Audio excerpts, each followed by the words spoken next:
Di ko akalain na ganito ang magiging emosyon niya habang siya ay aking kinakausap dahil sobrang hirap daw ng kanilang kalagayan.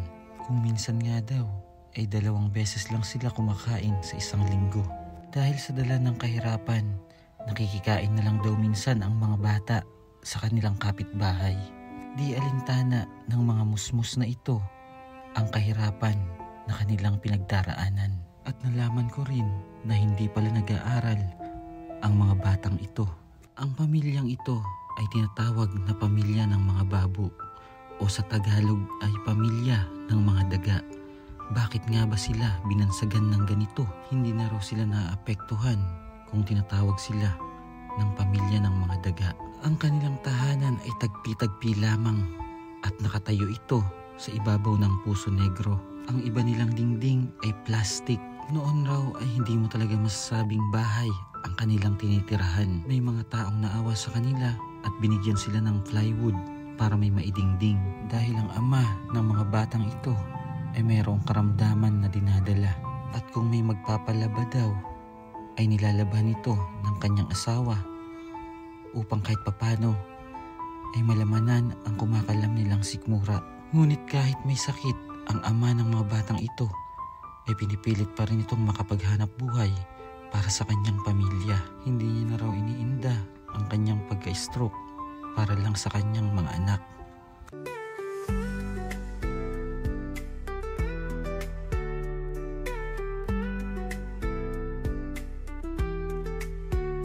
Ate, ano pong pangalan niyo? Cecil po. Ate Cecil? Opo. Kamusta po ang buhay niyo? Ano po sir, mahirap. Kasi po sir, sa isang linggo, 2 araw lang kami kumakain. Po sir, pag may maawa po sa amin dito, binibigyan po kami. Binibigyan lang kayo nila? Opo. Sino madalas natulong sa inyo?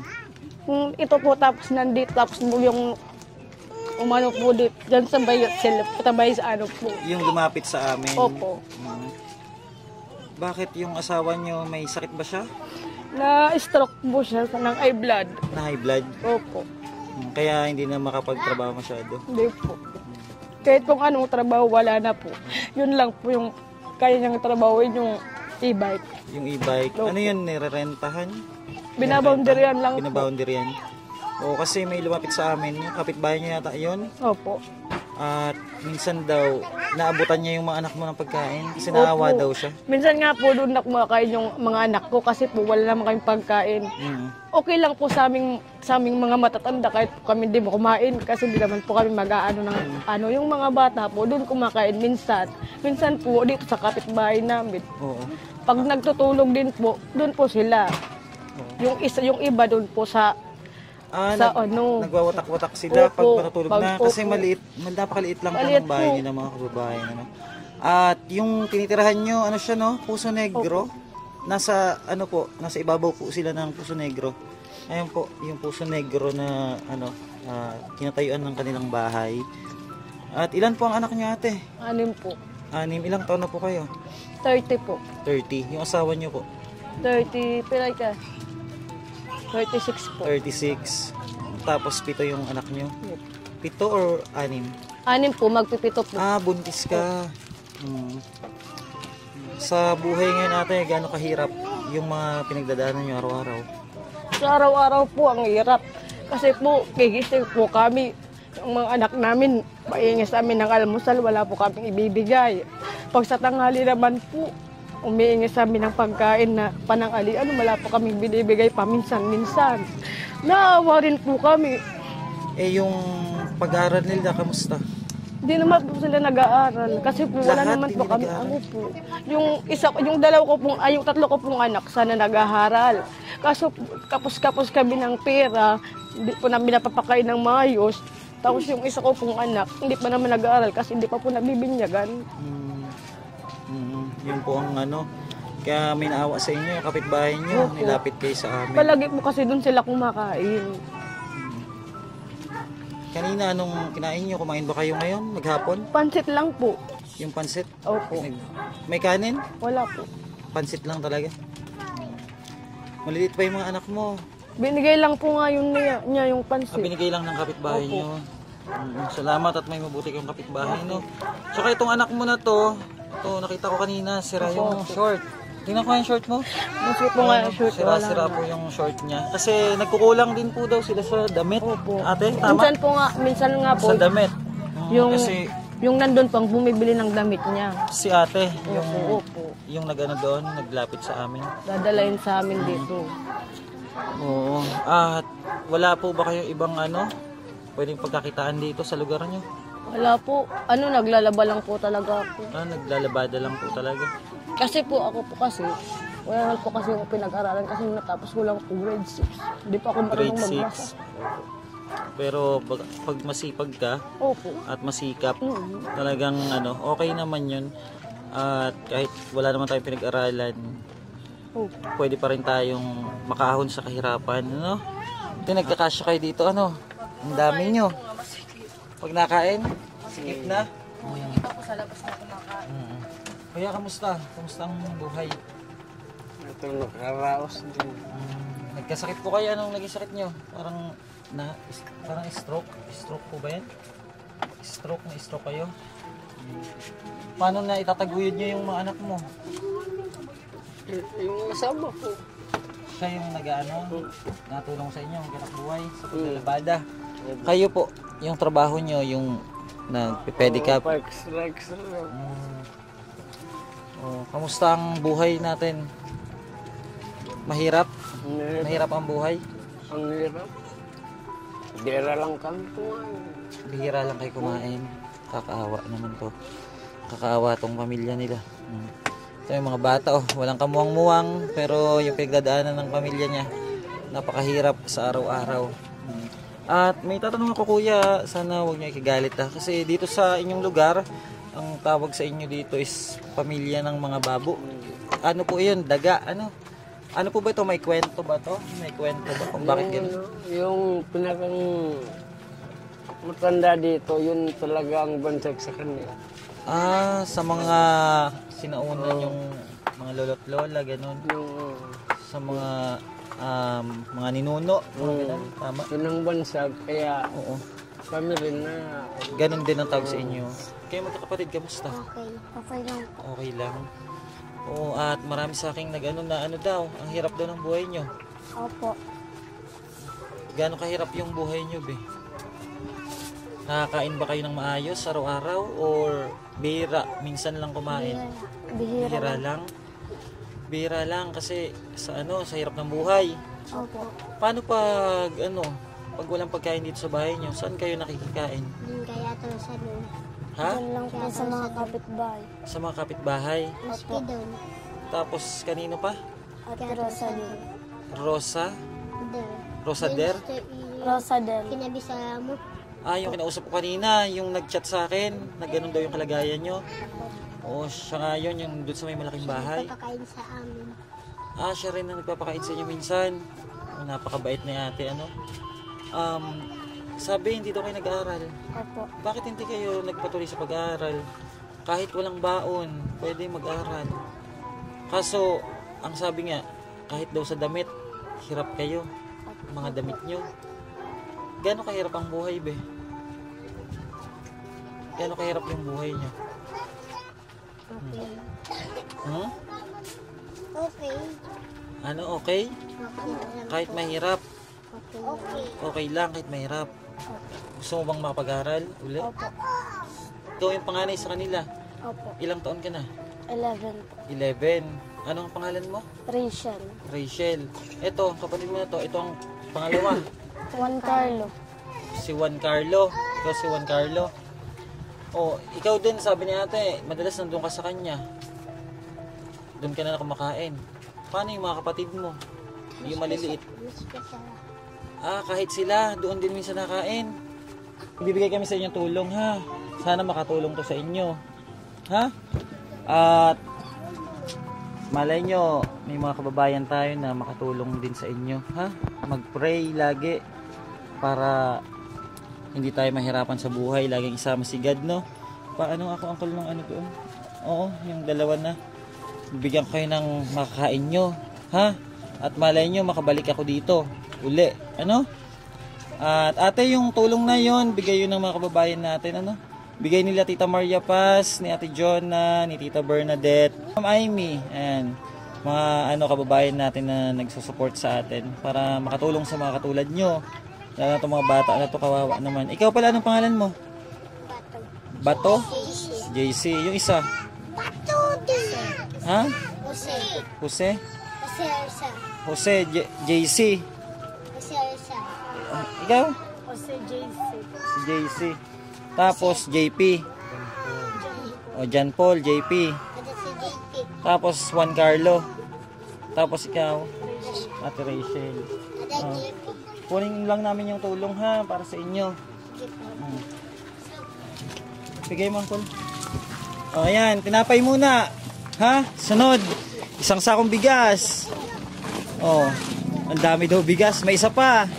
Ano? Tapos yung grocery, labas mo. Bigay mo sa kanila lahat. May grocery tayo para sa mga bata.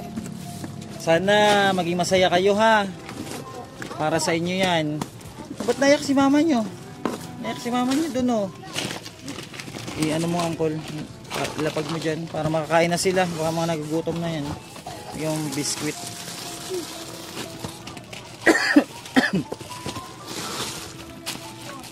Kunin nyo na. Kain na kayo. Wawa ang mga bata na to. Pudgy bar. Pudgy bar. Naiyak si mama nyo oh.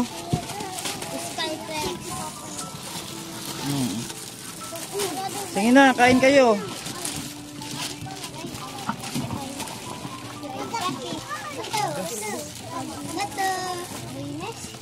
Buenas. Buenas. Buenas daw. Masaya sila. Masaya kayo? Masaya? Ha? Masaya?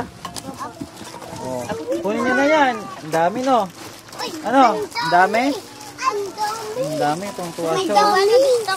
Oh, sige na. Buksan nyo na. Kain kayo. Oh, ba't naiyak din si ate mo? Nag-iiyakan kayo dyan sa loob. Dapat masaya. Oy, mauuyog pa. Mahuhulog pa daw. Ay, mga bata na to. Ba't naiyak ka ate? Ha? Ba't naiyak? Magpasensyahan nyo muna yan ha. At yun lang muna ang kaya namin. Pero malay nyo, sa susunod diba mas marami. Kaya, ba't naiyak kayo din? Ha? Sana makatulong yan sa inyong pamilya ha. Ay, naku. Ganyan talaga ang buhay. Kaya laban lang, pagsubok lang yan. Sa atin nyo rin naiyak. Oh. O ano, paano? Hanggang sa muli. Ha? Oh, mag-iingat kayo. Ay. Ha? Ito, cute dito. Oh. Kuya, ha? Laban lang sa buhay, ano? At malay nyo, pagbalik namin, mas marami pa dyan, di ba? Ate, laban lang sa buhay. Kaya nyo yan, ano? Ingatan nyo po yung mga bata. At ano po, malay nyo, makabalik kami. Agad-agad din, no? Ha? Bye-bye. Oh, sige, mag-iingat kayo, ha? At sana makahelp kami kahit konti, ano? Oo, mag-iingat kayo. Oo. Ayan, kain na kayo, kain na. Ayan po mga kababayan, maraming salamat po. Thank you so much po sa mga taong may mabuting puso, ano? Na handa tumulong sa mga katulad nila dahil sobrang hirap nilang buhay nila oh. Minsan lang daw sila makakain at please share po and like po and comment na rin po kayo dito sa ating video. Maraming salamat po mga kababayan. Bye bye po and God bless. Bye bye na kayo. Bye bye. Nakakatuwang makita na masaya ang mga batang ito sa kanilang natanggap. Kung kaya't nagpapasalamat ako sa ating Panginoon at sa mga kababayan natin na ginamit upang matulungan ang mga kababayan natin na naghihirap. Salamat din sa isa nating kababayan na hindi niya matiis na makita na nagugutom ang mga batang ito. Ate, kamusta? Okay lang po. Kayo po pala yung kayo po pala yung natulong sa mga bata sa anak ni ate doon, na mag-asawa. Opo. At balita ko po, kayo daw yung papakain sa kanila. Opo. Oo. Bakit? At paano mo nagagawa yung mga ganong bagay? Kasi po may mga anak rin ako. Kalaro kasi ng mga anak ko yung mga anak nila. Di ko naman matiis ako kumakain ng masarap, tapos sila. Kaya pinapakain ko naman. Kasi lagi naman may sobrang pagkain eh. Lagi naman kaming nagluluto.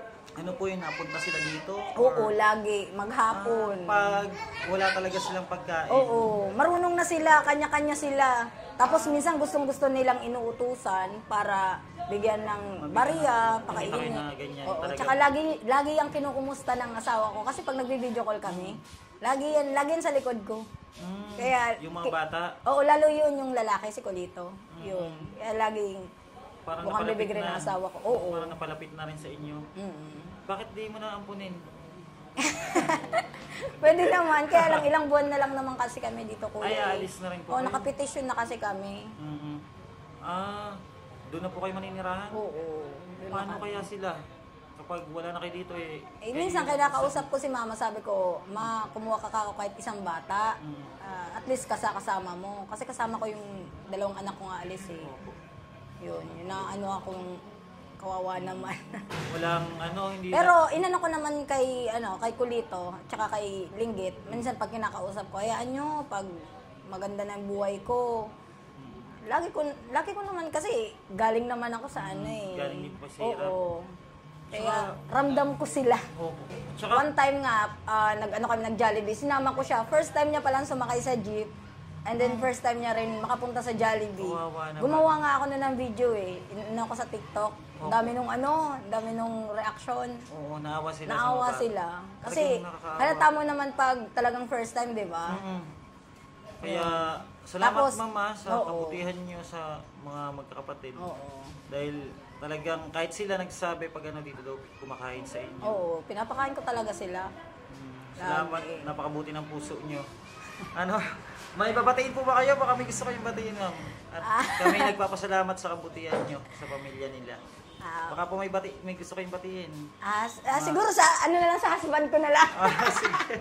To my husband. Hello. Sa family, wala? Sa family. Kaibigan. Kaibigan ko? Siguro yung kaibigan ko rin na nasa Maynila, sa Ariel, saka si Mara, Goodrich. Ma'am, maraming salamat, mama. Thank you po muli. At Thank you rin napapusilak po. ng inyong puso, At sana'y dumami pa yung mga taong katulad nyo rin. Maraming salamat, ma'am. Thank you po. And God bless you po.